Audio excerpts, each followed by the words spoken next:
आखिर दुनिया की पहली बाइक कैसी दिखती थी, हैरान रह जाएंगे देखकर। और इन बंदों ने लोगों से चंदा इकट्ठा करके एक आइलैंड कैसे खरीद लिया, और अमेरिका में कॉलेज के लड़कों में लड़कियों की पैंटी चुराने का रिवाज क्यों है, और एक ऐसी टिप जिसको जानकर आप टॉपर बन जाएंगे। और सालों पुरानी एक टूटी सैंडल आखिर क्यों बिकी करोड़ों में, और हमारे देश में आखिर टोटल कितने डेबिट कार्ड है, और उर्फी जावेद इतने अश्लील कपड़े पहनती है लेकिन फिर भी पुलिस उसे गिरफ्तार क्यों नहीं करती। यदि आप इन फैक्ट्स के बारे में नहीं जानते तो बने रहिए रहस्य टॉक शो की इस नई वीडियो के आखिर तक। नंबर 80, कैनेसियस कॉलेज की ओर से की गई एक रिसर्च के मुताबिक जो महिलाएं अपने पालतू कुत्तों के साथ सोती हैं, उन्हें उन महिलाओं के मुकाबले बेहतर नींद आती है जो किसी पुरुष के साथ सोती हैं। लगता है इस रिसर्च को महिलाओं की टीम ने ही कंडक्ट किया है और वो पुरुषों के साथ कोई पुरानी दुश्मनी निकाल रही है। नंबर 70, दोस्तों आज के समय में दुनिया भर में एक से बढ़कर एक बाइक बनाई जाती है, लेकिन क्या आप जानते हैं कि दुनिया की सबसे पहली बाइक कैसी थी? नहीं जानते तो चलिए हम दिखाते हैं। दुनिया की सबसे पहली बाइक कुछ इस तरह दिखती थी। डेमलर रेटवैगन नाम के इस बाइक को जर्मन इंजीनियर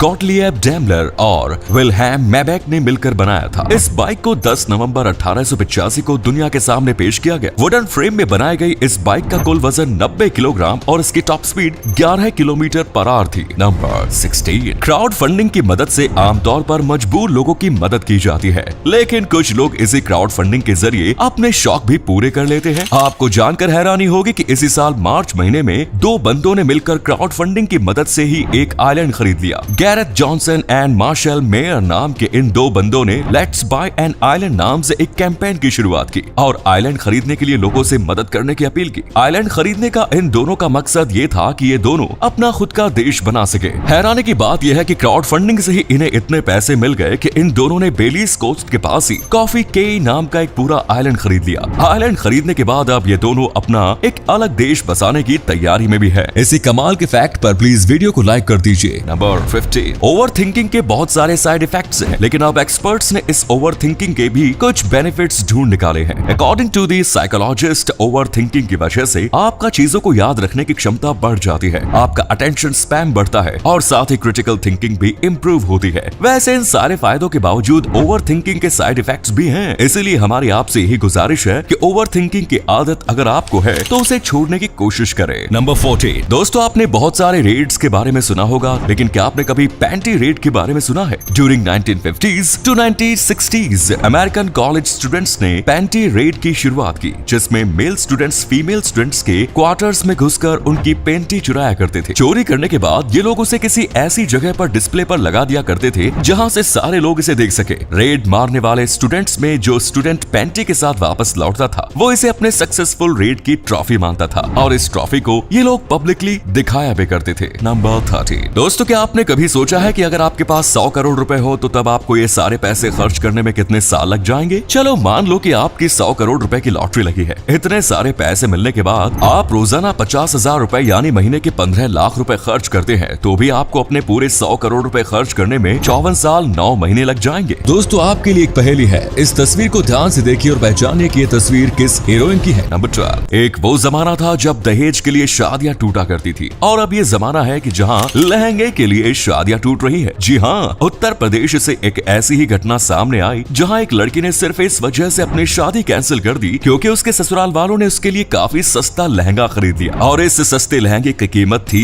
10,000 रुपए। दीदी को 10,000 रुपए का लहंगा भी सस्ता लगा, जिसके बाद होने वाली दुल्हन ने लहंगे की कीमत की शिकायत अपने होने वाले ससुराल वालों से कर दी, जिसके बाद दोनों पक्षों में बहस होने लगी। बात इतनी बढ़ गई कि पुलिस को बुलाना पड़ा और अंततः सस्ते लहंगे के कारण ये शादी टूट गई। नंबर 11, कतर में हुए फीफा वर्ल्ड कप में कई सारी नई चीजें देखने को मिली, और इन्हीं में से एक नई चीज है दुनिया का पहला transportable football stadium. 40,000 seating capacity वाले इस स्टेडियम को कहीं भी और कहीं भी रिलोकेट किया जा सकता है, एंड इवन इसे दूसरे देशों में भी भेजा जा सकता है। इस ट्रांसपोर्टेबल स्टेडियम का निर्माण रिसाइकल्ड शिपिंग कंटेनर से किया गया है। इसे स्टेडियम 974 नाम दिया गया है। इस नाम की वजह यह है कि कतर का कंट्री कोड 974 है और इस स्टेडियम के निर्माण में भी 974 कंटेनर्स का इस्तेमाल किया गया है। नंबर 10, दोस्तों हमारे साथ अक्सर ऐसा होता है कि हम जो पढ़ते हैं वो हम काफी जल्दी भूल जाते हैं, या फिर एग्जाम का टाइम हो तो पढ़ी हुई चीजों को हम अच्छे से एक्सप्लेन नहीं कर पाते। अगर आपकी भी यही समस्या है तो मैं एक टिप्स देता हूँ जिसकी मदद से आपकी ये प्रॉब्लम सॉल्व हो सकती है। आप जब भी किसी सब्जेक्ट की पढ़ाई करें तो आप ये माइंडसेट बना ले कि आपको ये टॉपिक किसी और को पढ़ाना है। आप इसी माइंडसेट के साथ उस टॉपिक को पढ़ें और तब तक पढ़ते रहें जब तक आपको ये सेटिस्फेक्शन ना मिल जाए कि हाँ, अब मैं ये टॉपिक किसी को भी अच्छे से पढ़ा सकता हूँ। इसके बाद देखना मेरे दोस्त, टॉपर बन जाओगे, टॉपर। इसी अमेजिंग फैक्ट पर प्लीज दोस्तों इस चैनल को सब्सक्राइब करके इस घंटी को जरा दबा दीजिए। Number 9, in A group of friends, अगर आपको ये पता करना हो कि इन सब में से आपका क्लोजेस्ट फ्रेंड कौन है, तो ये पता लगाने का एक तरीका मैं आपको बताता हूँ। जब आप अपने ग्रुप के साथ बैठे हो और कोई बंदा फनी बात करे जिसे सुनकर हर कोई हंसने लगे, तो एग्जैक्टली उसी समय आप इस चीज पर ध्यान दे कि हंसते हुए कौन सा बंदा आपकी ओर देख रहा है। जो बंदा हंसते हुए आपकी ओर देखता हो तो समझ जाइए यही इंसान आपका सबसे करीबी दोस्त है। अब मैं ऐसा इसलिए कह रहा हूँ क्योंकि साइकोलॉजी के अनुसार जब लोग हंसते हैं तो तब वो हंसते हुए अपने सबसे करीबी इंसान की ओर ही देखते हैं। नंबर 8, जब कोई इंसान अपने जिंदगी में कोई महान काम कर जाता है तो तब उसकी जिंदगी से जुड़ी हर चीज बेशकीमती हो जाती है। अभी हाल ही में एप्पल के को-फाउंडर स्टीव जॉब्स के द्वारा 1970 के दशक में पहने गए सैंडल की नीलामी की गई और आपको जानकर हैरानी होगी कि इस एक जोड़ी पुराने सैंडल को एक अननोन पर्सन ने 1.78 करोड़ में खरीद लिया। इस कीमत के साथ ही इस एक जोड़ी सैंडल ने नीलामी में बिकने वाली सबसे कीमती सैंडल का रिकॉर्ड भी अपने नाम कर लिया। नंबर 7, दोस्तों ये बात तो आप जानते ही हैं कि हवा से बिजली पैदा करने के लिए विंड टरबाइन लगाए जाते हैं, लेकिन क्या आप जानते हैं कि देश का सबसे बड़ा विंड टरबाइन कौन सा है और कहां पर स्थित है? भारत का सबसे बड़ा विंड टरबाइन गुजरात के मुंद्रा में स्थित है। इसकी ऊंचाई वर्ल्ड्स टॉलेस्ट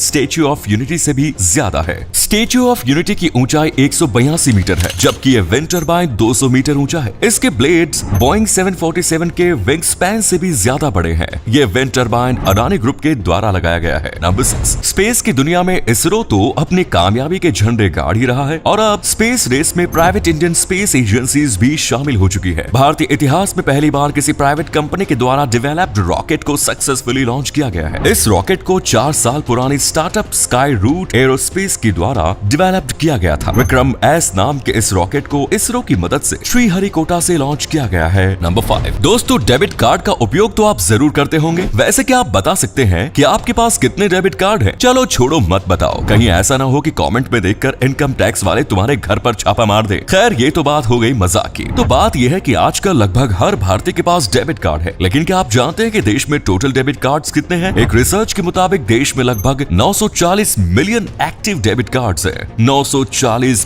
मिलियन बोले तो लगभग 94 करोड़। नंबर 4, दुनिया में कई बार इंसान जोश जोश में ऐसे काम कर जाते हैं जिसकी कीमत बाद में उन्हें अपनी जान देकर चुकानी पड़ती है। ऑस्ट्रेलिया का रहने वाला 19 साल का सैम बेलार्ड नाम का ये बंदा अपने दोस्तों के साथ पार्टी कर रहा था। सभी शराब के नशे में चूर थे। तभी इन लोगों की नजर वहां से गुजर रहे एक स्नेल यानी घोंगे पर पड़ी। शराब के नशे में चूर सभी दोस्तों ने एक दूसरे को इस घोंगे को खाने का चैलेंज देना शुरू कर दिया। 30 मार खा बनते हुए सैम बेलार्ड इस घोंगे को जिंदा ही खा गया। उस समय तो उसे कुछ नहीं हुआ, लेकिन कुछ दिनों के बाद उसकी तबीयत खराब होने लगी। डॉक्टर के पास जाने पर पता चला कि उसे रेट लंगवॉर्म नाम की एक्सट्रीमली रेयर बीमारी है और ये बीमारी उसे उस घोंगे से मिली थी जिसे उसने खाया था। कुछ ही दिनों बाद उसकी हालत बेहद खराब हो गई और वो 1 साल से ज्यादा के लिए कोमा में चला गया। बाद में वो कोमा से बाहर तो आ गया, लेकिन उसका पूरा शरीर पैरालाइज्ड हो चुका था। लगभग 9 सालों तक वो एक लाश की तरह अपनी जिंदगी में संघर्ष करता रहा और अंततः उस घोंगे की वजह से 29 साल की उम्र में ही उसकी मौत हो गई। नंबर 3, जब आप जानवरों के साथ काम कर रहे हो तब आपको उस जानवर के बारे में पूरी जानकारी जरूर होनी चाहिए, वरना अंजाम फिर वैसा ही हो सकता है जैसा जापान के एक चिड़ियाघर में काम करने वाले लोगों को मिला। इस चिड़ियाघर में काम करने वाले कर्मचारी लगभग 4 सालों तक 2 हाइना की मैटिंग कराने की कोशिश कर रहे हैं, लेकिन उन्हें इस कोशिश में कामयाबी नहीं मिली। 4 सालों की नाकामयाबी के बाद इन लोगों को पता चला कि जिस मेल एंड फीमेल हाइना की मैटिंग कराने की ये लोग कोशिश कर रहे थे वो दोनों मेल एंड फीमेल नहीं बल्कि दोनों ही मेल हाइना थे। दरअसल इस कंफ्यूजन की वजह ये थी कि फीमेल हाइना के पास भी मेल हाइना की तरह पेनिस लाइक स्ट्रक्चर होता है